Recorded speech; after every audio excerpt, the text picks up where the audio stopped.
오늘 우리에게 주시는 하나님의 말씀 에스더 3장 7절에서 11절 말씀을 찾으셨으면 다 함께 읽겠습니다. 아하수에로 왕 제12년 첫째 달 곧 니산월에 무리가 하만 앞에서 날과 달에 대하여 부르 곧 제비를 뽑아 12째 달 곧 아달월을 얻은지라. 하만이 아하수에로 왕에게 아뢰되 한 민족이 왕의 나라 각 지방 백성 중에 흩어져 거하는데 그 법률이 만민의 것과 달라서 왕의 법률을 지키지 아니하오니 용납하는 것이 왕에게 무익하니이다. 왕이 옳게 여기시거든 조서를 내려 그들을 진멸하소서. 내가 은 1만 달란트를 왕의 일을 맡은 자의 손에 맡겨 왕의 금고에 드리리이다 하니, 왕이 반지를 손에서 빼어 유다인의 대적 곧 아각 사람 함무다다의 아들 하만에게 주며 이르되 그 은을 내게 주고 그 백성도 그리하노니 너의 소견에 좋을 대로 행하라 하더라. 아멘. 오늘 본문은 페르시아 제국의 실권자이자 아말렉 사람인 하만이 유다인들을 몰살하려는 계획을 실행에 옮기는 장면입니다. 앞선 본문을 보면 아하수에로 왕의 신임과 총애를 받는 하만은 자신에게 무릎을 꿇지도 않고 절하지도 않는 모르드게에게 분노했습니다. 알고 보니까 모르드게가 유다인이기 때문이었어요. 유다인에게 아말렉이 철천지 원수다, 이 말도 맞지만 반대로 생각해 보면 아말렉 입장에서도 유다인은 자기 민족을 진멸하려고 달려드는 원수입니다. 하만은 이참에 모르드게와 그의 민족 전체를 학살하겠다는 야심을 품게 되지요. 그리고 이 거사를 감행할 길이를 점을 치려고 제비를 뽑았습니다. 오늘 본문을 보면 니산월인 1월에 하만의 무리가 이제 부르 제비죠. 제비를 뽑아 보니까 아달월인 12월이 나왔습니다. 이후에 하만은 왕의 앞에 나가서 이것에 대한 재가를 아무런 어려움 없이 받아내요. 이제 모든 유다인은 11개월 후면 그가 단지 유대인이라는 이유 단 하나만으로 생명과 재산, 가족 등 모든 것을 빼앗길 그런 아주 위기의 상황에 처했습니다. 이 소식을 들은 유다인들은 다 질문했을 거예요. 우리가 뭘 어쨌다고? 이 질문은 세상을 살아가는 우리가 하나님께 드리는 질문이기도 합니다. 하나님, 저는 왜 이런 일을 당해야 하나요? 왜 저에게 이런 일이 생기나요? 저는 오늘 이 본문을 통해서 하나님께서 주시는 대답을 그 법률이 만민의 것과 달라서 라는 제목으로 나누고자 합니다. 하만이 유다인들을 학살하려는 이유는 참 복합적이에요. 사건의 발단은 모르드게가 하만의 자존심을 건드렸기 때문입니다. 왕까지도 나를 존귀하게 높이고 있고 온 세상이 내 앞에 머리를 조아리고 있는데 저 하찮은 저자는 도대체 뭐냐? 이렇게 자존심이 상한 거예요. 여기다가 유다와 아말렉이라는 민족 감정까지 더해지니까 개인의 갈등이 민족 규모로 번지게 되지요. 그런데 이걸 왕의 앞에 가가지고 내가 굉장히 기분 나쁘니까 저 인간의 3족을 멸하고 민족까지 없애달라. 그러면 다민족 통합 정책을 지향하는 페르시아에서 그 말이 통하겠습니까? 오히려 조롱거리만 될 것입니다. 그래서 하만은 오늘 본문을 보면 매우 그럴싸하게 이야기를 하고 있어요. 본문 8절에서 하는 말을 요약해 보면 한 민족이 있습니다. 제국의 곳곳에 살고 있어요. 그런데 이들은 이렇게 흩어져 살면서 제국 전체에 통용되는 법이 아니라 자기들의 법을 우선시하는 자들이므로 왕에게 유익이 전혀 안 된다. 그러니까 진멸해야 된다, 이렇게 말을 하고 있죠. 한국어 번역을 보면 그 민족이 흩어져 가한다 이렇게 되어 있는데 원어의 느낌을 조금 더 살려서 번역한다면 흩어지고 분리된 민족이 있다, 이런 뜻이에요. 그러니까 이 사람들은 제국 곳곳에서 타민족과 자기들을 구분한 후에 자기들의 법을 따라 사는 존재라는 것입니다. 제국의 평화와 화합을 위협하고 있다, 이렇게 모함하는 거지요. 그러니까 저대로 두어서는 안 된다, 이런 주장입니다. 반대로 하만 자신은 왕의 법을 따르는 아주 충성된 신하이므로 이 중요한 일에 자신의 사비를 들여서, 그것도 무려 은 1만 달란트를 헌납해서 예산을 조성해가지고 유다인들을 학살하겠다는 겁니다. 이 은 1만 달란트가 어느 정도냐면요, 현대의 그 도량형으로 보게 되면 은이 300톤이 넘습니다. 300톤, 굉장히 큰 양이죠. 당시 페르시아 제국 전역에서 거두어들이는 1년치 세금입니다. 그러니까 왕의 입장에서 보면 이건 전혀 손해보지 않는 장사예요. 오히려 많은 이익이 남는 그런 결정이 되는 겁니다. 그래서 그 비용을 일단 자신이 받고 그것을 다시 하만에게 위탁 관리하게 하면서 유다인 학살을 허용을 합니다. 그런데 정말 하만의 말처럼 유다인들이 그런 존재였습니까? 모르드게와 유다인은 제국의 평화를 위협하는 행동을 하지 않았습니다. 오히려 본문 앞 에스더 2장을 보면 모르드게는 왕을 암살하려는 자들을 신고해서 왕의 생명을 구해준 적이 있지요. 뭐 굳이 잘못한 게 있다면 왕이 존귀하게 세운 하만에게 예의를 갖춰서 인사하지 않았다. 이거 하나는 잘못한 것 같아요. 뭐 그거 외에 하만이 그 국가의 법을 어겼다거나 왕의 명령을 거역했다 이런 것은 없었습니다. 그럼에도 불구하고요, 오늘 하만의 말이 모두 거짓이고 모함이다 이렇게 말할 수는 없을 것 같아요. 왜냐하면 이 표현 안에는 세상이 유다인들을 바라보는 시각이 고스란히 담겨 있기 때문입니다. 사실은 모르드게가 절 한 번 했으면 끝날 일이에요. 그렇죠? 지금이라도 찾아가 가지고 죄송하다고 싹싹 빌면 해결될 수도 있습니다. 큰 뇌물을 바치면 해결될지도 모르는 일이에요. 그리고 실제로 많은 그 동료들, 모르드게의 동료들이 그렇게 하라고 모르드게에게 권했지요. 그러나 에스더 3장 4절을 보면 모르드게가 듣지 아니하고 자기는 유다인임을 알렸더니라고 합니다. 그렇게는 못하겠다. 그렇게 말하는 겁니다. 왜냐하면 모르드게가 유다인이기 때문이에요. 많은 학자들은 아마도 하만이 우상 숭배와 관련된 장식을 착용하고 있었기 때문에 모르드게가 절을 안 했을 것이다 이렇게 추측하기도 하고요. 하만은 유다의 원수 아말렉이기 때문에 절을 하지 않았다 이렇게 추측하기도 합니다. 저는 이 모든 추측이 참 일리가 있다고 생각하면서 오늘 본문에 근거할 때 가장 중요한 이유, 큰 이유는 하만이 모르드게의 영적 자존심을 침해했기 때문이라고 생각합니다. 이 사건 전만 해도 모르드게는 자신의 민족 정체성을 숨기고 살았어요. 그리고 에스더에게도 그렇게 정체성을 숨기라고 권했었지요. 이미 멸망한 민족이에요. 그 민족이 다민족으로 구성된 제국의 수도, 그것도 왕궁 안에 거하면서 뭐 민족 정체성을 밝히고 갈등을 자초할 그런 필요가 없지 않겠습니까? 그런데 하만의 교만한 행동을 보면서 자신에게 절하라고 하는 그 태도를 보면서 또 그것에 더해서 그 자가 아말렉 출신이라는 점까지 더해지자 드디어 모르드게는 참을 수 없는 상황까지 온 거예요. 나는 하나님의 선민인 유다인이기 때문에 그렇게 못하겠다 이렇게 나옵니다. 하만의 말대로 제국의 법과는 다른 법, 자기들의 법을 따라 살겠다고 폭탄 선언을 한 것이에요. 모르드게의 영적 자존심이 하만의 정치적인 자존심을 박살내버리는 순간입니다.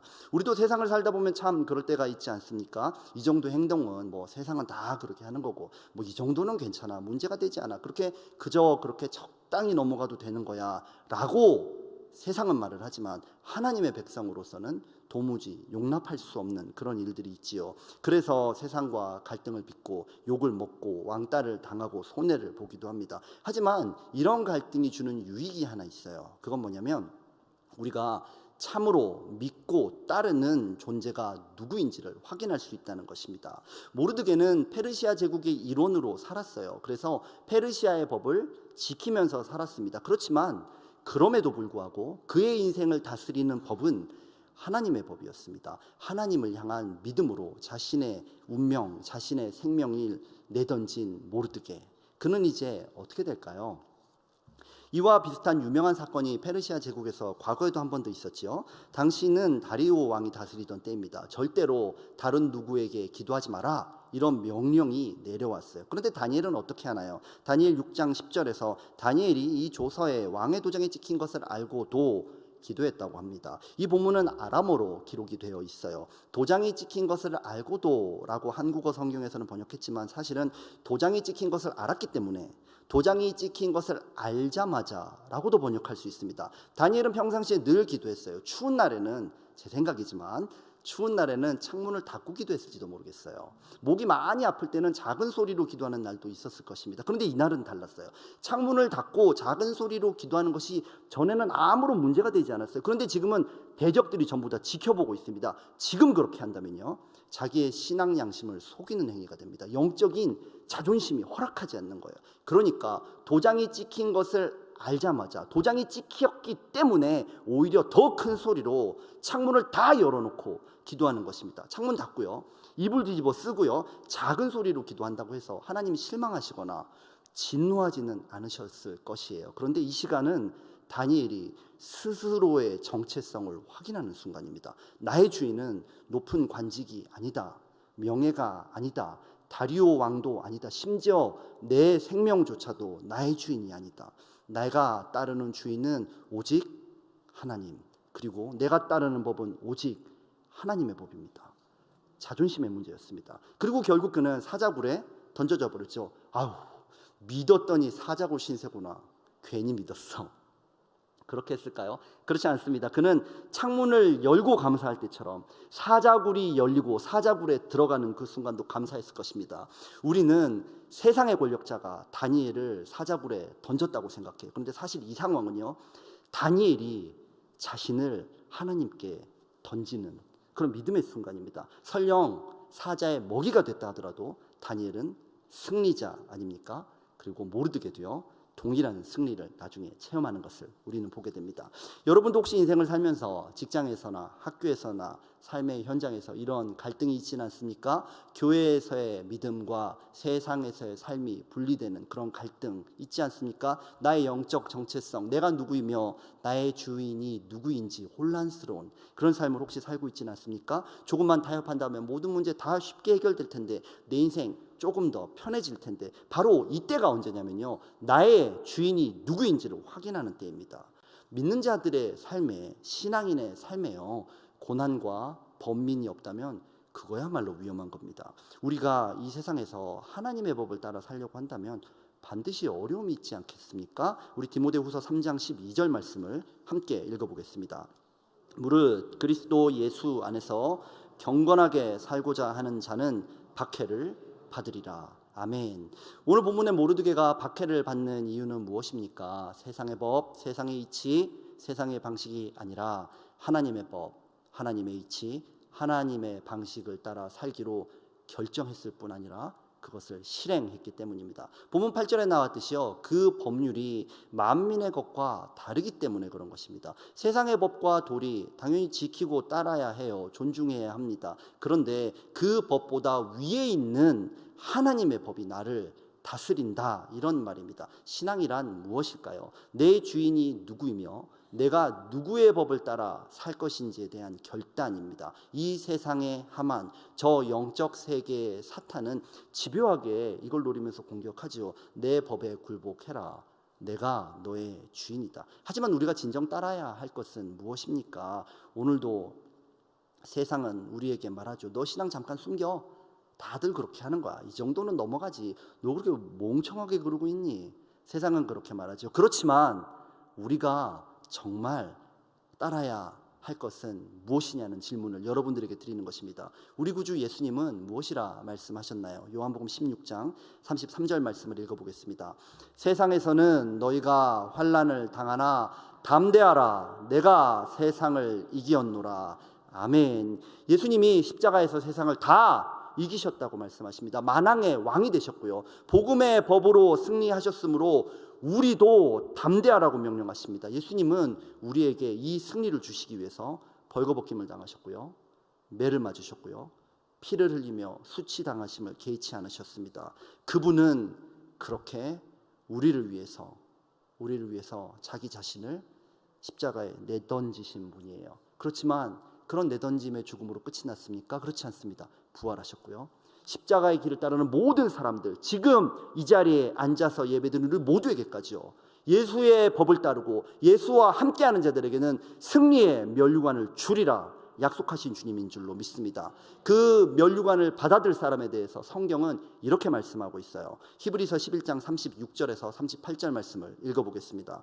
어떤 이들은 조롱과 채찍질 뿐 아니라 결박과 옥에 갇히는 시련도 받았으며 돌로 치는 것과 톱으로 켜는 것과 시험과 칼로 죽임을 당하고 양과 염소의 가죽을 입고 유리하여 궁핍과 환난과 학대를 받았으니 이런 사람은 세상이 감당하지 못하느니라. 아멘.